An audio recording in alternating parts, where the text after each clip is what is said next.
Hai Lovers, balik lagi dengan saya Long Dokter Mobil. Nah, saya buat video kali ini, saya disclaimer dulu, tidak ada kepentingan khusus karena saya tidak dibayar. Konten ini dibuat untuk mengedukasi Anda tentang apa yang sudah terjadi di dunia mobil EV karena saya baru balik dari konferensi saya dengan teman-teman teknisi dan teman-teman bengkel-bengkel business owner dari Korea, Malaysia, Jepang, Taiwan, dan Rusia. Nah, dan cukup mengejutkan sih, maksudnya respons yang ada dari mereka, kayak kita dapat banyak data EV itu di China gimana, di Korea gimana, di Jepang gimana, dan di Taiwan itu gimana sendiri.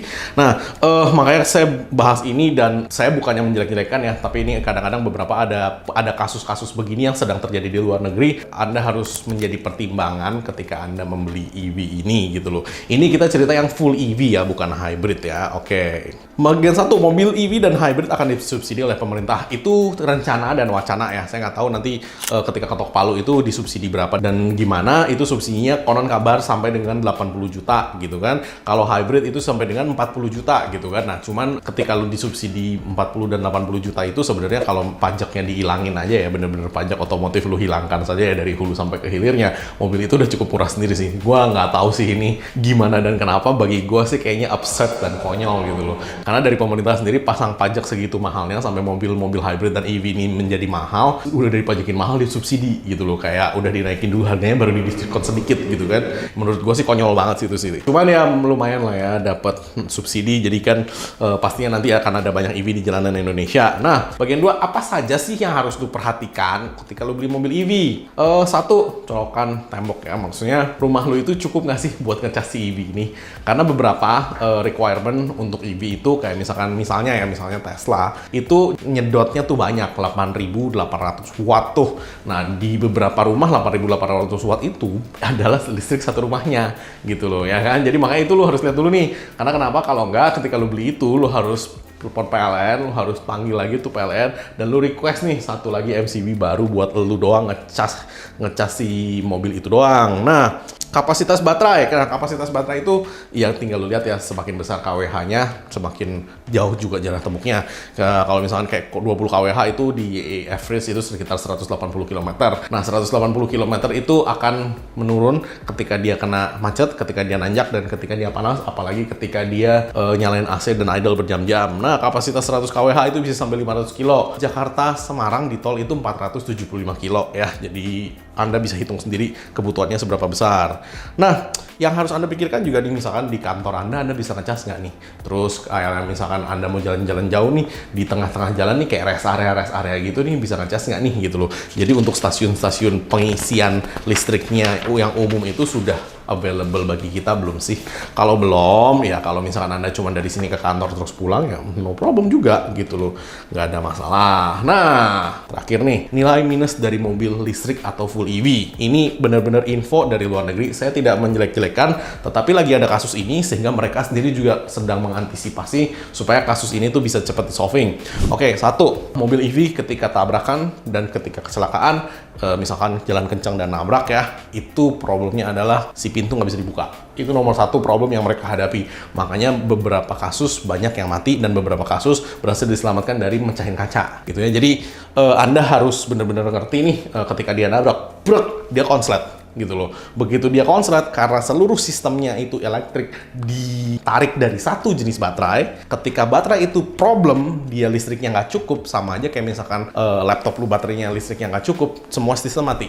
Ketika semua sistem mati, gua nggak tahu kenapa itu pintu kunci, jadi lu nggak bisa buka. Nah, jadi itu very and extremely dangerous ya. Maksudnya itu bisa bikin lu mati sih di dalam sih. Itu satu. Dua, di Korea, di Taiwan, di Jepang, dan di tempat-tempat lainnya ya, itu problemnya ketika mobil itu nabrak, itu baterainya udah pasti kebakar. Ketika baterainya itu udah kebakar, apa yang dilakukan pemadam kebakaran di sana, terutama di Korea nih ya, udah banyak kasusnya di Korea. Ketika kebakaran, pemadam kebakaran itu langsung nanya, ini mobilnya konvensional atau EV? Begitu pemadam kebakaran tahu mobilnya itu EV, biasanya yang pemadam kebakaran lakukan adalah dia ke sana, dia bawa mobil tangki, kayak mobil kolam gitu, kemudian dia bawa mobil derek, langsung langsung diangkat, diderek, dimasukin ke tangki, kemudian baru dituang air di tangki. Sama juga di tempat-tempat lain nih, ada yang ditutupin kanvas begitu, terus disiram air dalamnya, itu supaya oksigennya nggak ada, tetapi baterai yang terbakar itu nggak bisa mati ya. Jadi Anda harus tahu nih, ketika baterai lu kebakar nih di dalam mobil, baterai itu tidak akan mati sampai dicelupin ke air pun gitu. Jadi lu harus tahu ketika itu nabrak, baterainya nggak bakal mati karena baterai itu terbakar di 1800 derajat.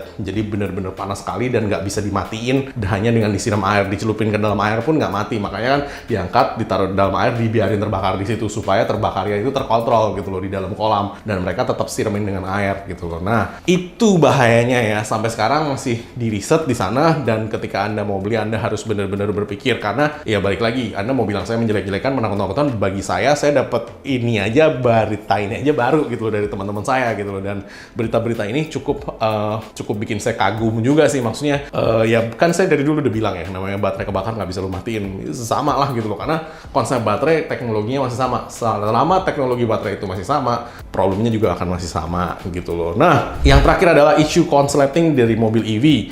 Nah, yang konsleting itu dari China beberapa banyak ya, maksudnya konsletingnya kenapa kita belum tahu jelas nih.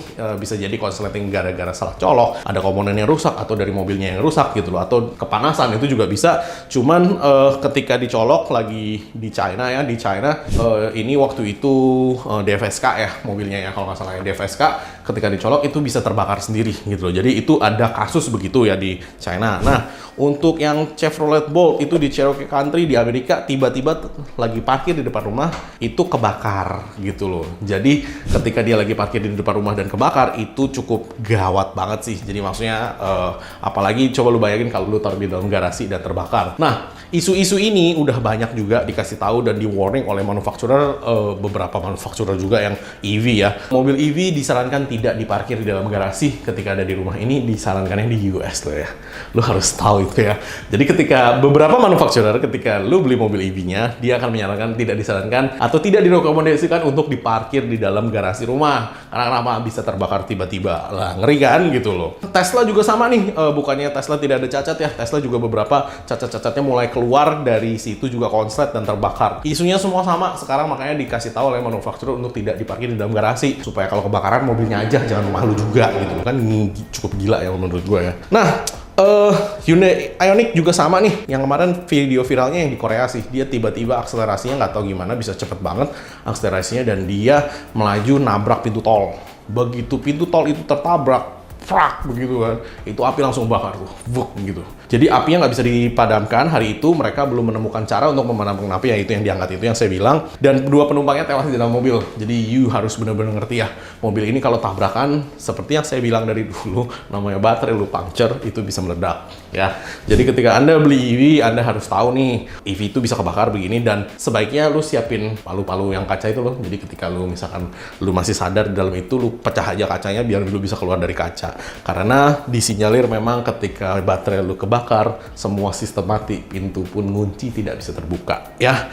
Jadi kejadian-kejadian ini, apalagi yang di Korea ya, mereka mendapat perhatian serius dari sampai ke presiden, sampai mereka harus betul-betul ya memperbaiki bagaimana caranya. Cuman sampai sekarang pun masih belum ada perubahan konkret yang dilakukan oleh manufakturernya itu sendiri. Jadi hati-hati ya bro dan sis ya. Gue bukannya mau nakut-nakutin. Nah, kalau tips merawat mobil EV, sama lah ya kayak kita punya handphone, kita punya laptop. Kalau bisa baterai jangan lu drain sampai habis. Kalau ngecas sampai penuh, begitu udah penuh chargernya dicabut ya, sama lah ya begitu-begitu ya. Storingnya di tempat yang sejuk ya kan, jangan ditutup-tutupin, jangan panas, tempat terbuka, dan jangan ditaruh di garasi ya kan gila tuh. Terus softwarenya lu update secara berkala. Kemudian cek coolant ya. Kenapa? Di mobil listrik tetap ada coolant. Coolant itu justru malah kayak yang terpenting juga, karena coolant itu mendinginkan si baterai ya. Ketika baterai itu nanti panas, coolant itu tidak dingin, baterai lu akan drop nih efektivitasnya. Jadi satu, lu rugi, dua, baterainya cepat rusak, tiga, ada potensi kebakaran juga ketika coolant yang lu gunakan itu tidak bagus ya kan. Jadi hati-hati ya bro dan sis sekalian kalau Anda mau beli mobil-mobil EV. Nah, silahkan komen di kolom komen di bawah ini, dan silahkan ditonton dulu video-video dokter mobil yang lain juga tentang EV dan tentang hybrid. Thanks. Jangan lupa subscribe, like, dan komen di YouTube kami. Thanks.